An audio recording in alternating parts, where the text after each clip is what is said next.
हमारे गुरुदादा भगवान, गीता भगवान, अम्मा जी को नमन है, साष्टांग प्रणाम है।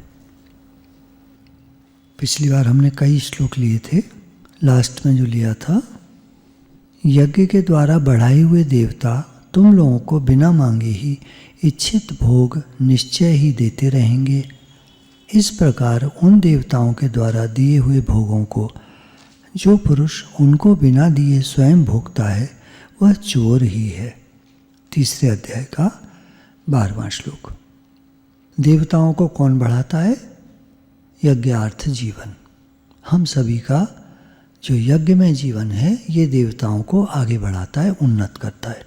और वो देवता लोग हमको हमारे इच्छित भोग पदार्थ देते रहते हैं, आवश्यक सामग्री देते रहते हैं, जिससे हम सर्व का भला कर सकते हैं, सर्व का हित कर सकते हैं। हमें जो भोग सामग्री वो देते हैं, सामग्री देते हैं, संसारी चीज़ें देते हैं, किसके लिए? कि हम संसारी लोगों का हित कर सकें, भला कर सकें, उनके लिए कुछ कर सकें। सब तरह से लोग अपना अपना योगदान देते हैं, कोई कैसे, कोई कैसे, कोई कैसे। तन, मन, धन, इसमें 3 मुख्य प्रकार हैं। अपने शरीर से हम सबकी सेवा कर सकते हैं। मन से सेवा है, जैसे योगी लोग करते हैं, सबके लिए शुद्ध भाव भेजना, अच्छे वाइब्रेशंस भेजना, प्रेम के वाइब्रेशंस भेजना, हमारा प्रेम भगवान के प्रति बढ़ाना, ये इनका यज्ञार्थ सेवा कर्म है। अब हम भी लोगों को वो चीज़ दे सकें जिसकी उन्हें आवश्यकता है, जिससे उनका व्यावहारिक जीवन भी अच्छा चले और पारमार्थिक जीवन में भी वो आगे बढ़ सकें। गुरुजन जो हमारे लिए सत्संग करते हैं, ये उनका यज्ञार्थ सेवा कर्म है, जिसके कारण हम लोगों की उन्नति होती है और हम लोग उनकी आवश्यकताओं को ध्यान में रखते हुए कोई कार्यक्रम है, कोई शिविर है, उसमें हम अपना सहयोग दे पाते हैं। ये उनकी कृपा होती है। तो ऐसे दुनिया चल रही है। अब भगवान कह रहे हैं, देखो अब ये जो देने वाले लोग हैं ये सब देवता हैं। अब ये तो हमको दे रहे हैं, बराबर दे रहे हैं, लेकिन हम स्वयं आगे बिना दिए खुद खा लें, खुद रख लें। नदियाँ न पीवे कभी अपना जल, वृक्ष न खाए कभी अपना फल, अपने तन का, मन का, धन का दूजों को दे जो दान रे, वो सच्चा इंसान इस धरती का भगवान। ये कहावत है। नदी अपना पानी खुद पी जाए, पेड़ अपने फल खुद खा जाए तो कैसा रहे? गाय अपना दूध केवल बछड़े को दे दे, बाकी पी जाए, अंदर खींच ले। कुछ गाय होती हैं ऐसी कि अपने बच्चे को दूध पिलाया और फिर दूध खींच लेती हैं ऊपर। तो उसके लिए लोगों ने इंजेक्शन ईजाद किया। वो इंजेक्शन लगा देते हैं उस गाय को और ढेर सारा दूध निकल आता है। बाद में वो गाय को काढ़ने वाला जो होता है, काढ़ने वाला कहते हैं, थन से जो दूध निकाल लेता है, तो वो फिर निकाल लेता है। कुछ गाय ऐसी होती, कुछ थोड़ी। तो पता चलता है ना आदमी कैसा हो सकता है। केवल अपने लिए जीना, अपने लिए खाना, अपने लिए मैं, मेरे लिए, मेरे लिए। अरे जो है तुम सर्व के हित के लिए जी कर तो देखो, जो भी है। तो भगवान की दुनिया चल रही है, यज्ञार्थ जीवन चल रहे हैं, सब एक दूसरे के लिए जी रहे हैं, सब एक दूसरे के लिए कर रहे हैं। हम नहीं करना चाहते, हम उसमें भांची मारना चाहते हैं, तो हम चोर हैं। भगवान ने साफ लिखा है, जो दूसरों को बिना दिए स्वयं भोगता है वो चोर ही है। बड़ा आश्चर्य होता है। देखिए, जो बहुत बारीक दृष्टि रखते हैं ना, क्या होता है ना, काफ़ी सारे लोग जैसे बिजनेस कर रहे हैं, नौकरी कर रहे हैं, व्यस्त हैं अपने अपने कामों में, उनका ना ध्यान नहीं जाता बारीकियों पर, सेंसिटिव नहीं होते। वो जो हो रहा है, अरे ठीक है यार, हमको तो अपना काम करना है, तो अपना काम करना है के चक्कर में वो ध्यान नहीं देते किसी की तरफ। लेकिन दुनिया कैसी है तो भगवान ने गीता में सब बताया है। फिर वो कहते हैं हमारे साथ ऐसा क्यों हो रहा है? भाई जैसा कर्म करोगे वैसा फल मिलेगा, जैसे भाव रखोगे, जो जैसा भाव जगाए सो तैसो ही फल पाए। हर जगह नहीं कहा कि जैसा कर्म करोगे वैसा फल मिलेगा, ये भी कहा है जो जैसा भाव जगाए सो तैसो ही फल पाए। भाव की प्रधानता है। भगवान ने कहा मैं भाव प्रधान हूँ, भाव का भूखा हूँ मैं। भाव, कोई मेरे लिए कर्म करे, कोई मेरे लिए नाम जप कर रहा है दिन भर, ठीक है, सब बढ़िया है, सब अच्छा है, लेकिन मैं भाव भी देखता हूँ। किसी का बहुत प्रेम होता है मेरे से, वो कहता है हे भगवान, हे नाथ, मैं आपका हूँ, आप मेरे हैं। तो स्वामी राम सुखदास जी कहते हैं इसके समान बढ़िया भजन और कोई है ही नहीं। भगवान से अपनापन के समान बढ़िया भजन कोई है ही नहीं। उन्होंने कहा जो साधना करते हैं वो तो मजदूरी करते हैं। देखिए अब हर एक मत लगा लीजिएगा, उल्टा पुल्टा मत लगा लीजिएगा। ये तो एक शास्त्रों में हर जगह अलग अलग तरह की बातें दी होती हैं, तो हर बात को गुरु हमको समझाते हैं कि तुम खाली ये कर रहे हो, एक साधना कर रहे हो, तुम सुबह उठते हो, घंटी बजाते हो, दीपक जलाते हो, माला करते हो, ये करते हो, रूटीन है तुम्हारा। तो रूटीन वर्क तो मजदूर का होता है। क्या तुम्हारा अपनापन भी है भगवान से, प्रेम है तुम्हारा भगवान से? हाँ जी है, तो फिर ठीक है, फिर सब तुम्हारा बढ़िया है। अब प्रेम का कहाँ टाइम है, इतना काम है, वो सब जल्दी जल्दी हम पूरा करके काम से लग जाते हैं।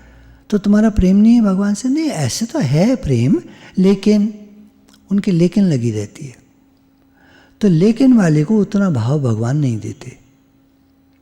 लेकिन कुछ नहीं होता भगवान के प्रेम में। प्रेम है तो फिर प्रेम है, स्वीकार करो।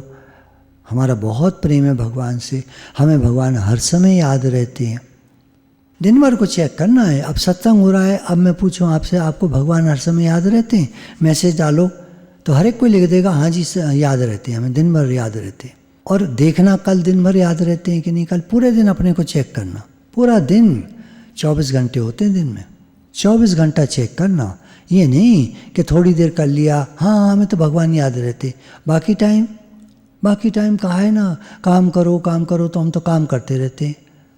तो काम करो, कर्मयोग कहता है, जिसका योग लगा रहता है और सर्व के हित के लिए कर्म करता है वो कर्मयोगी है। जिसका योग लगा रहता है और सर्व के हित के लिए कर्म करता है वो कर्मयोगी है। तो कौन सी परिभाषा में उतरते हो खड़े तुम? देखिए अगर हम लोग अपनी तरफ देखें ना तो अभी बहुत कमियां हैं हमारे में, हमको बहुत सुधरना है, हमको गुरु की बहुत ज़रूरत है। गुरु बिन कोई न उतरस पार, गुरु बिन घोर अंधार। लोग सोचते हैं हम अभ्यास कर रहे हैं, हम कर रहे हैं। गुरु के बिना कर रहे हो तो वो अधूरा सधूरा ही है सब। लोग बिल्डिंग बनाने लगते हैं, नक्शा बनवा लेते हैं, बिल्डिंग अपने आप बनाने लगते हैं, वो बिल्डिंग ज़्यादा चलती नहीं है, उसमें बहुत कमियां रह जाती हैं। तो एक आर्किटेक्ट चाहिए होता है जो हर समय निगरानी रखता है। मेंटर के बिना, गुरु के बिना जीवन अधूरा है। मैं नहीं कह रहा जी नहीं सकता आदमी, सब जी रहे हैं, सब जी रही है, दुनिया जी रही है, पर वो अधूरे जीवन जी रहे हैं। उनके जीवन में पूर्णता नहीं है। जी रहे हैं सब, खा रहे हैं, पी रहे हैं, सबका काम चल रहा है, खूब पैसा भी कमा रहे हैं, सब हो रहा है, पर पूर्णता नहीं है जीवन में, अधूरापन है। व्याख्या में देख लेते हैं। ये शरीर माता पिता से मिला है और इसका पालन पोषण भी माता पिता के द्वारा हुआ है ना। विद्या गुरुजनों से मिली है। हम स्कूल गए, पढ़ाई लिखाई की, वहाँ गुरुजन होते हैं, टीचर्स होते हैं, गुरुजन टीचर्स। तो वहाँ बहुत सारे टीचर्स मिलते रहे हमको, नर्सरी से लेकर जब तक हमने पढ़ाई करी, ग्रेजुएशन, पोस्ट ग्रेजुएशन, जो भी हम पढ़ते रहे, टीचर्स मिलते रहे, वो हमको पढ़ाते रहे, तो विद्या उनसे मिली। अब देवता सबको कर्तव्य कर्म की सामग्री देते हैं। अब हमको जितने पदार्थ मिलते हैं हम सोचते हैं मैंने कमाया, कमा लो रुपया। कुछ देश ऐसे हैं, इतनी महंगाई है कि रुपया बहुत सारा लेकर जाते हैं। एक किसी फ़ोटो में दिखाया था, मैं देख रहा था कि एक कंट्री है अफ्रीका साइड में, तो वहाँ हर दुकान के जो घुसते ही वहाँ कैश काउंटर पर नोटों की गड्डियाँ रखी हुई हैं, बहुत सारी, और हर दुकान पे। क्या बात है भाई? क्या होता है, एक सामान लेने के लिए कोई आता है तो पूरी एक गड्डी लेकर आता है रुपयों की, तब उसको वो सामान मिलता है। महंगाई भयंकर है। हम भारत के लोगों को, नेताओं को, सबको गालियां तो देते हैं, पर हमें पूरी नॉलेज नहीं है। बहुत से देश ऐसे हैं जहाँ महंगाई यहाँ से कई गुना है। गड्डियाँ लेके जाते हैं नोटों की, तो बेचारा दुकानदार वहीं काउंटर पे गड्डियाँ इकट्ठा करता है और इकट्ठी बैंक में जमा करता है, तब उसका बैंक बैलेंस जो भी आता है देखने में करोड़ों रुपया हो सकता है, लेकिन खरीदने जाओगे तो ज़मीन का प्लॉट अगर करोड़ों में खरीदोगे तो कुछ फिट बाई कुछ फिट का बनेगा मिलेगा, जिसमें एक कमरा बना लो तो बहुत है। यहाँ तो बहुत सस्ता है, बहुत सस्ता है। कई लाख रुपए में एक छोटा फ्लैट मिल जाता है यहाँ पर। एक छोटे शहर में ले लो, 30 लाख में 50 लाख में एक आपको 2 कमरे का फ्लैट मिल जाएगा, 2 BHK भी मिल जाएगा 60-70 लाख में। छोटे शहर में आराम से मिलता है, और वहाँ करोड़ों में एक कमरा मिलता है। तो हमको पदार्थ देने वाले देवता हैं। हमारे भारत में क्यों इतना ज़्यादा है देवताओं का पूजन करो। अभी तो लेटेस्ट में देख रहा था यूट्यूब पर, इतने सारे लोग शिव जी के भजन नए नए बनाकर डाल रहे हैं, बड़े म्यूजिकल, और हनुमान जी के। तो ये सब कुछ देने वाले देवता हैं, हमको कर्तव्य कर्म की सामग्री देते हैं। ऋषि लोग सबको ज्ञान देते हैं। ऋषि लोग, योगी लोग, मुनि लोग, तपस्वी, त्यागी, वैरागी, सन्यासी, महात्मा, संत जन, ये सबको ज्ञान देते हैं। हमारे गुरु सबको ज्ञान देते हैं।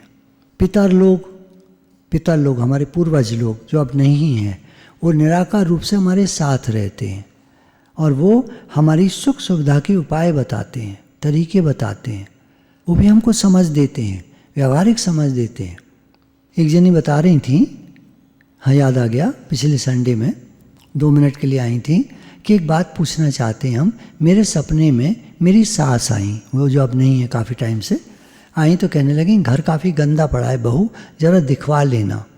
तो मैं चौंक के जब उठी सुबह, तो मुझे एकदम याद आया कि सासू माँ आई थी रात को सपने में, घर गंदा पड़ा है दिखवा लेना। तो मैंने फिर पूरे घर का चक्कर लगाया। तो जब चक्कर लगाया तो देखती क्या हूँ, जगह जगह किनारों पर कूड़े इकट्ठे हो रहे हैं। तो हमारी जो माई आती है सफाई करने, वो क्या करती है, झाड़ू बीच बीच में लगाई, पोछा लगाया और चली गई। मैं ध्यान नहीं देती थी। अब जब मैंने उनके कहने से देखा तो मुझे कई जगह गंदगी पड़ी हुई मिली। तो फिर मैंने सामान हटवा के अच्छे से जब सफाई कराई है, तो बोली क्या बताऊँ मैं, बहुत सारा कूड़ा निकला। मुझे तो बड़ी शर्म आई कि मेरे घर में इतना कूड़ा जमा हो रहा था। काफ़ी सारे बाल, काफ़ी सारा कूड़ा, मिट्टी सब निकला। छोटे छोटे कागज़ बच्चे जैसे फाड़ फाड़ के डाल देते ना, वो घुस गए थे नीचे पंखे से, हवा से। तो पितर लोग बहुत सारी बातों का ध्यान रखते हैं, हमको पता नहीं चलता। बहुत सारी बातें हमारे सपनों में आती हैं, फीलिंग्स आती हैं, ये आती हैं, बता हम तो उड़ा देते ना। हर चीज़ हमारे शास्त्रों में, पुराणों में हर बात लिखी हुई है। पितरों का पूजन लिखा है, ये भी हमारे लिए आज तक कर रहे हैं। भले इनके शरीर नहीं रहे बहुत समय पहले, आज भी हमारे लिए सोच रहे हैं, हमारा ध्यान रखते हैं। पशु पक्षी, वृक्ष, लता आदि दूसरों के सुख में स्वयं को समर्पित कर देते हैं। देखिए गाय दूध देती है, किसके लिए, अपने बच्चे के लिए, पर बच्चे को हटाकर लोग दूध निकाल लेते हैं। गाय को चुपचाप, को मैंने बताया था ना, कुछ होती हैं गाय, कुछ परसेंट बस, 2-4%, बाकी सब गाय सबके लिए, हम सब के लिए दूध देती हैं। कितने पशु पक्षी हैं जो हमारा काम करते हैं।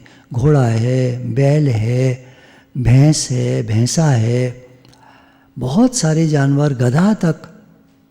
एक कुत्ता भी है, घर की रखवाली करता है, वफादारी करता है, प्रेम देता है। वृक्ष फल देते हैं हमको। पेड़ पौधे देखिए कितने बढ़िया सुंदर आजकल फूल खिले हुए, पीछे आपने देखा होगा। अब तो खैर धीरे धीरे धूप तेज हो रही है तो मुरझाने का टाइम आ गया। कितने सुंदर फूल खिले हुए थे। तो सब दूसरों को सुख दे रहे हैं। फूल क्या अपने लिए थोड़ी खिल रहा है कि मैं सुंदर दिखूं, मैं नहीं करता। वो हमारे लिए खिलता है, हमको सुंदरता दिखाता है, हमको खुशी देता है। अब हम देखें ही ना फूलों की तरफ तो वो और बात है। यद्यपि पशु पक्षी आदि को ये ज्ञान नहीं होता कि हम पर उपकार कर रहे हैं, उनको ये ज्ञान नहीं होता, पर भगवान ने सृष्टि को, प्रकृति को ऐसा ही बनाया है कि वो सर्व के हित के लिए जी रही है। गंगा जी में कितना पानी आ रहा है। कुछ मैंने सुना है संत लोग गंगा जल ही पीते हैं पूरे साल। भले गंगा जी की ज़्यादा पास नहीं रहते, उनका टैंकर जाता है और टैंकर से गंगा जल को भर कर लाता है, जिसको वो पूरे महीने पीते रहते हैं। गंगा जल खराब तो होता नहीं है, पूरे महीने का स्टोर कर लेते हैं, पूरा महीना पीते हैं। फिर मंगा लेते हैं। तो ये सब जो भी प्रकृति में चीज़ें हैं ये हमारे हित के लिए भगवान ने बनाई हैं, परोपकार के लिए। तो इनको पता भी नहीं होता कि कितना परोपकार कर रहे हैं, ये दूसरों का उपकार स्वतः इनसे होता रहता है। इस प्रकार हमारे पास जो कुछ भी सामग्री, बल, योग्यता, पद, अधिकार, धन, संपत्ति आदि है। एक कोई मैं मूवी का ट्रेलर देख रहा था, तो उसमें एक व्यक्ति आता है इंटरव्यू के लिए, भाई आप ये नौकरी क्यों चाहते हो, आप जितना पढ़े लिखे हो आपको इससे बेटर नौकरी मिल सकती है। तो उसने कहा देखिए मैं इस नौकरी को इसलिए चाहता हूँ कि मैं देश की सेवा करना चाहता हूँ। नौकरी तो आप ठीक कह रहे हैं, ज़्यादा पैसे की मुझे कहीं मिल जाएगी, पर देश की सेवा करने के लिए ये वाली नौकरी मुझे ठीक लग रही है, इसलिए मैं ये नौकरी चाहता हूँ। सबका होता है ना अपना सेवा भाव। तो हमें जो भी योग्यता मिली है, तो योग्यता से हम भगवान की, लोगों की, संसार की, देश की सेवा कर सकते हैं। जो पद मिला है, कोई बड़े पद पर है, मान लीजिए कोई पुलिस का अधिकारी है, कोई एडमिनिस्ट्रेशन का अधिकारी है, कोई आईएएस है, डीएम है, और एडमिनिस्ट्रेटिव सर्विसेज होती हैं, तो उनके अंदर एक भाव रहता है कि हम सबकी सेवा करेंगे, तो सबकी सेवा करते हैं। धन संपत्ति आदि जो मिली है हमको, वो सब की सब हमें भगवान से मिली है, पूर्वजों से मिली है, देवताओं से मिली है। इन सब को दूसरों की ही सेवा में लगाना है, सबकी सेवा में लगाना है, क्योंकि हमको भगवान की ओर से, देवताओं की ओर से सबकी सेवा के लिए मिली है। अपनी भी शरीर की सेवा है, उसके लिए भी मिली है। कमाओ, खाओ, खिलाओ, भगवान जो भी दे रहे हैं आप भी खाओ, अच्छे से पहनो, अच्छे से रहो, अच्छे से खाओ, अच्छे से जियो, और सबके लिए भी जियो, सबके लिए भी करो। गुरुजी ने पूछा मुझसे, जब मैंने कहा बहुत शिविर हो रहे हैं गुरुजी, तो उन्होंने कहा ये बताओ तुम्हारा जीवन किस लिए है। मैंने कहा सत्संग के लिए। बोले तुम किस लिए, जब तुम सत्संग में आए थे तुम्हारा क्या भाव थे, क्या क्या थॉट्स थे तुम्हारे। मैंने कहा जब मैं गुरुजी को देखता था सत्संग करते हुए तो मुझे बड़ा फैसिनेशन हुआ, ऐसा जीवन होना चाहिए। गुरुजी सबके लिए जी रहे हैं, कितने शहरों में जाते हैं गुरुजी, हर महीने में उनका एक न एक टूर होता है किसी शहर में, 3-4 दिन 5 दिन रह करके सत्संग करके आते हैं। बहुत अच्छा लगता है, कितने सारे लोगों को लाभ मिलता है, कितना प्रेम है गुरुजी का। ऐसा मुझे बनना है। तो मैंने उनके आगे जब बात रखी तो फिर उन्होंने कहा इसीलिए तो हम तुमसे शिविर करा रहे हैं, जो घरों में पढ़े हैं लोगों ने पढ़े रहने दो, कोई बात नहीं, तुम्हारे पास आने वाले तुम्हें बहुत मिल जाएंगे, तुम चिंता मत करना। और वही मैं देखता हूँ, कोई शिविर होता है, अभी अलीगढ़ में शिविर हुआ, इतनी भीड़ कि वो इतना बड़ा हॉल, इतनी बड़ी स्पेस पूरी भर गई। और जब भोजन की व्यवस्था हुई प्रसाद की, तो करीब 1400 प्रेमियों का भोजन प्रसाद तैयार था।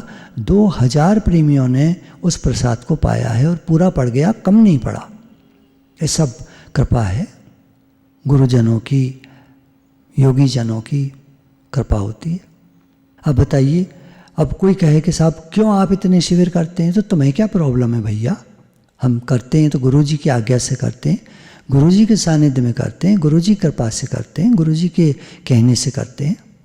तुम कौन होते हो, तुम्हें मन नहीं आना मत आओ, तुम मत आओ, क्यों आते हो, आएंगे भी ज़रूर। नहीं वो फिर लोग देखते हैं ना, वो नहीं आई वो नहीं आई। अच्छा तो लोगों की वजह से आते हो तुम, तुम्हारा कोई शौक़ नहीं है। कैसे कैसे लोग होते हैं दुनिया में। भगवान ने कहा ऐसे लोगों को चोर की संज्ञा दी है भगवान ने। ये पापी लोग अपने लिए कमाते हैं, अपने लिए खाते हैं, अपने ही पेट के लिए जीते हैं, अपने जीते हैं, अपने मर जाते हैं, कुछ नहीं रहता इनके साथ, कुछ नहीं जाता इनके साथ, पाप कर्म ही जाते हैं। गीता में सब बातें लिखी हैं। तो हमें बहुत समझना चाहिए, बात को समझना चाहिए। जीवन 2 तरह से हो सकता है, अपने लिए जी लो या सबके लिए जी लो। मरना एक दिन सबको है, सब मरेंगे एक दिन। अपने लिए जीने वाले भी मरेंगे और जो सबके लिए जी रहे हैं वो भी मरेंगे। लेकिन सदगति किसकी होगी, उद्धार किसका होगा, और बंधन में कौन जाएगा, जन्म मरण में कौन जाएगा, पाप कर्म किसके बनेंगे, और उसके बाद भोगेगा कौन, वो दुख कौन सहेगा। ये जो पीड़ाएँ हैं, तकलीफ़ें हैं दुनिया में। आज हम देखते हैं अस्पताल भरे पड़े हैं। ये कौन से लोग हैं जो अस्पताल में भरे पड़े हैं? अम्मा जी कहते थे जाकर अस्पताल देख कर आया करो कभी कभी। सब लोगों के लिए ये बात है, कभी अस्पताल चले जाया करिए घूमते हुए और देख कर आया करिए। भरे पड़े हैं अस्पताल। सब कर्मों के फल हैं। हम सभी के जीवन में आती हैं बातें। हम सभी ने कुछ न कुछ गलतियां की हैं, पर अब सावधान हो जाना चाहिए। अब कराए तो कराए, वो तो अब हम कुछ नहीं कर सकते, लेकिन आगे के लिए सावधान। तो शरीर, इंद्रियां, मन, बुद्धि आदि सभी पदार्थ हमें संसार से मिले हैं। ये कभी अपने नहीं हैं और अपने होंगे भी नहीं। ये शरीर अपना नहीं है, मिला है और एक दिन छूट जाएगा। जो अच्छे काम कर लोगे, नेक कमाई कर लोगे, तुम्हारा भविष्य बन जाएगा। अगले जन्म कितने अच्छे होंगे। और अगर भगवान को चाहा, भगवान से प्रेम किया, तो इसी जन्म में मुक्त हो जाओगे। लास्ट जन्म हो जाएगा। ये बड़े भाग्यशाली का, या कहेंगे बड़ी कृपा जिस पर होती है भगवान की, या कहेंगे जो दिल से चाहता है कि मेरा अंतिम जन्म हो, मुक्ति पाता है। भाव के ऊपर है ना, भाव प्रधान है सब कुछ। और ये पदार्थ, दुनिया के सामान, ये पैसा, ये घर किसी का नहीं होगा। आखिर में सब छूट जाता है। अतः इनको अपना और अपने लिए मानकर इनसे सुख भोगना ही बंधन है, बंधन का कारण है। मेरी चीज़, मेरी गाड़ी, तो बंध गए गाड़ी से। बहुत टेंशन होती है लोगों को। जानते हैं सब जो अपनी चीज़ें मानते हैं। साथ में जितना सुख मानिया उतना भया रोग, एक तो ये है। और जितनी संपदा उतनी आपदा।